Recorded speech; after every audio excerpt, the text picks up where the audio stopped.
Minute 34 of I Love You 3000 Minutes. I'm Brian. I'm Richard. And this is the podcast where we traveled back in time to rewatch the entire Infinity Saga one marvelous minute at a time. From Iron Man 1 to Spider-Man Far From Home. And Richard, what happened in this minute? What's his face, Big Baddie, and his goons are like, oh, hey, we have to go check this out. And so they open up the eye thing. And Jensen tries to stall them a little bit. He says what little he knows in Hungarian or whatever. Yeah, I like that they start speaking in Hungarian, but it starts with, Jensen, stop! Mm-hmm. And then it's so much quieter, of course, than Tony and Jensen talking when he's like, do something or whatever. He's like, he's speaking Hungarian. He's like, yeah, he is now, but he understood English. Mm-hmm. Enough to say Jensen, stop, I guess. Mm-hmm.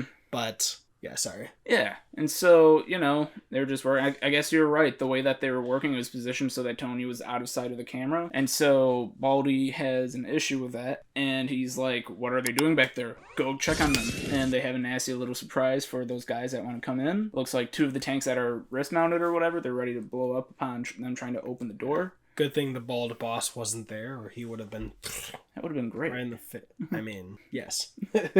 Objectively speaking, yes. But for his fortune, it's good that he was like, I'm going to look at these cameras a little longer. Mm-hmm. And so those guys get blown up. Baldy's like, oh my god, I have to stop this.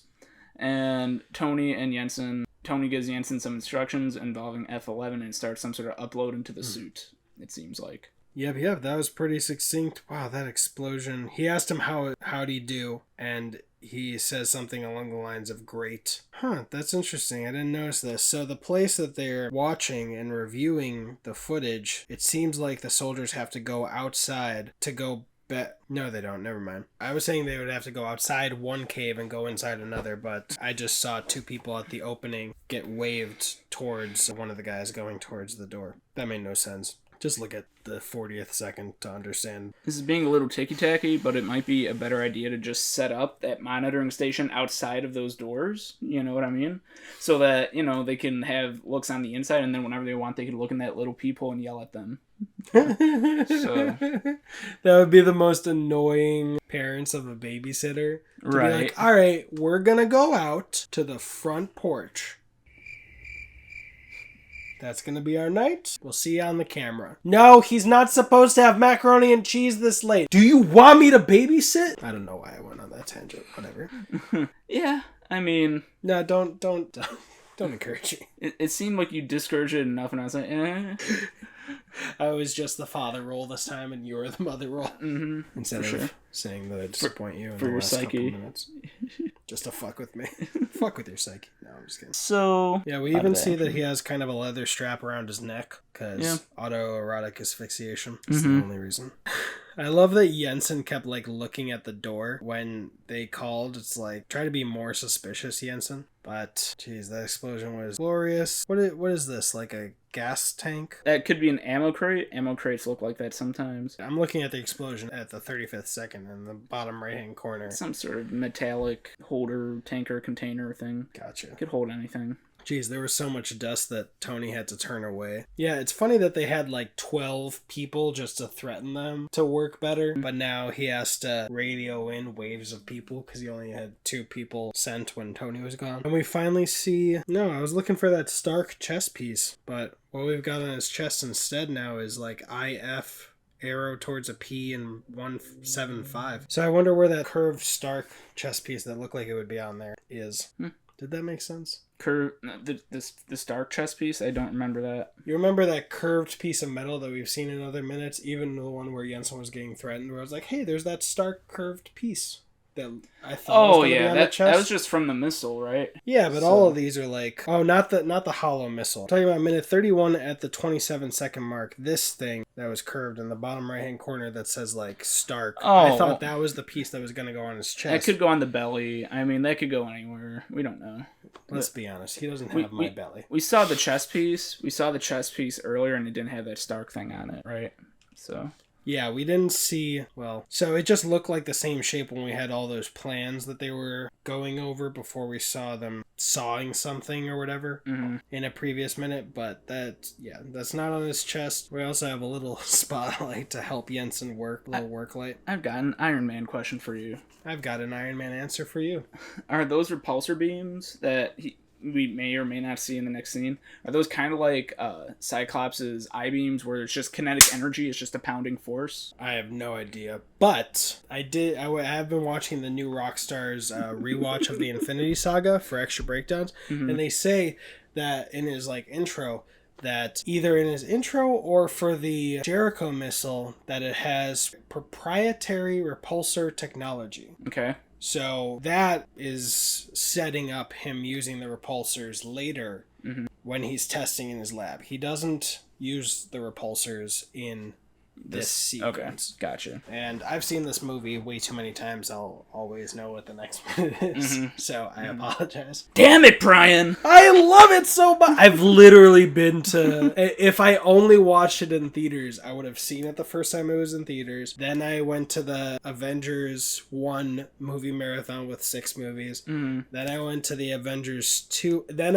They had a 5 movie marathon with Iron Man 3. Were they? If they were, I was there. Not a 5 movie marathon, 4 movie. It would have been Iron Man 1, 2, Avengers, Iron Man 3. And then I went to Avengers 2 marathon, which was all 13 movies, and that was 30 hours. Then I went to the Avengers 3 marathon, which was only 13 movies. They picked and chose. I didn't like that. It would have been like 45, 50 hours, but it was 30 hours, and definitely at Iron Man 1. And then the 60 hours. They said we can't have a 3-day... Okay, but then they moved to 60 hours. Yeah, but then they did all of them for Endgame, which I was glad, but I was like, you couldn't do this twice? But then I saw Iron Man there. So I've seen it at least 4 times in theaters. Maybe 5 times. No. At least 5 times, maybe 6. When you camp out, how much junk food do you buy at the theater? Or do you bring it all in? And do you drink? Do you get wasted while watching the movies? I didn't get wasted. For Avengers 1, I just kind of stumbled on that the day of, literally. Found out about it, did it. I fell asleep during Incredible Hulk and Thor. Or Incredible Hulk and Iron Man 2, maybe. Something like that. I fell asleep for 2 movies, and then the second one I planned was in California again, and I brought in Nos. I had a lot of Nos in my car. I was gonna go out and drink it in between each movie, but they were like, just bring in the stuff. And I had Nos and a bunch of Cliff Bars, and at one point we were at Disneyland in Anaheim at that movie theater, so I went and got some overpriced but fancy mac and cheese, and I drank a lot of Nos. I was awake the whole time. Then the third time I flew into California because I had this thing where I wanted to go back every time there was an Avengers movie because I love California. Didn't do that for the 4th one for reasons, but I fell asleep in the El Capitan Theater during a couple movies because I may have ate some edibles. But yeah. So the one for Avengers 2, they said just bring your shit in. It's fine. We understand. It's a lot. It's a big commitment to be here for 30 hours. We're not going to make you only eat popcorn. And movie theater food and stuff. So I've actually never had a Nos before. The energy drink? It's the only one that ever made me feel like I was actually awake. The first time I ever had it, I made the mistake of getting 3 for $5 from a gas station, and it was my cheat day, and it was later in the day, and I was like, well, the cheat day's almost over. I might as well sugar rush myself, go out with a bang. And goddamn, I was up so fucking late because I forgot that it was an energy drink. If I had done it with Gatorade, then that would have been exactly what I was looking for. I'm pretty sure it's the most sugary and most caffeinated energy drink. So that's why it's the only energy drink that wakes you up, as you say. Well, for me, Red Bull, if I have a sip of that, I need to shit. And Monster, I had a sip of that on a road trip to VidCon with John, Bobby, and my daughter, and it made my brain feel real weird. Monster?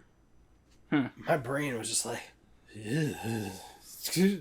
Like, he gave it to me because he had a sip. He was like, oh, I forgot I hate this. And I'm not saying I hate that because they might sponsor us, because Bang Energy is sponsoring New Rockstars. So, like, what up? But it made my brain feel very unique. Man, Monster, I used to drink that stuff regularly with my friends, and we would, like, build potato cannons in my backyard. Like, you just get some PVC pipe, glue them together in a specific way, get a grill igniter, and then you just pour some gas in there, and boom! And it's a fun time. What did you shoot? I shot... Potatoes? Well, I don't think we actually ever shot potatoes. We loaded Nerf balls into them because they're nice and squishy, and you need it to be airtight, so it would squish really nicely into the barrel and make it airtight. So, yeah, it was fun times. Anyways, I would have like 3 Monster Energy drinks back to back, and I was just having a good old time. That explains a lot. Kind of blowing stuff up with my friends, so... I'm going to just let, like, 3 hours pass, and then you're just going to yell out, "What'd you mean that explains a lot?" Because it doesn't explain anything. Those are fun times. And that's why you see Tony Stark just mainlining NOS, Monster, and Red Bull. Does he? Throughout the series, he does that? No, but I'm justifying why we talked about it. Oh, okay. I'm just kidding. We went on the whole tangent about my how many times I've seen Iron Man. I've definitely seen him more than just those 5 to 6 theater experiences. This is my second time. Second time Yeah. in only 12 years. Yep. Oh, that's my curse. I want to watch so many new movies, and then I'm like, I'm really in the mood for this great movie I know. But you got a bunch of extra insight into my craziness, his craziness. We all his fandom, crazy, boo-boo. His immense fandom. Hashtag rehire James Gunn. Got that tattoo before he was rehired. You sure did. Yeah, I did. And I got some Fallout. Whatever. Thank you so much. This was minute 34. If you want to watch the minutes with us, check it out on Instagram while you're listening to this or watching on YouTube. If you're listening to it, please leave a rating or review on Apple Podcasts. And if you're watching it, please like and subscribe and check out those other podcasts. And consider doing audio, because the audio always posts way earlier than the video. At least 6 hours earlier. I'm Richard. I'm Brian. You got an army? We've got a podcast. I don't know why I'm saying podcast, but I'm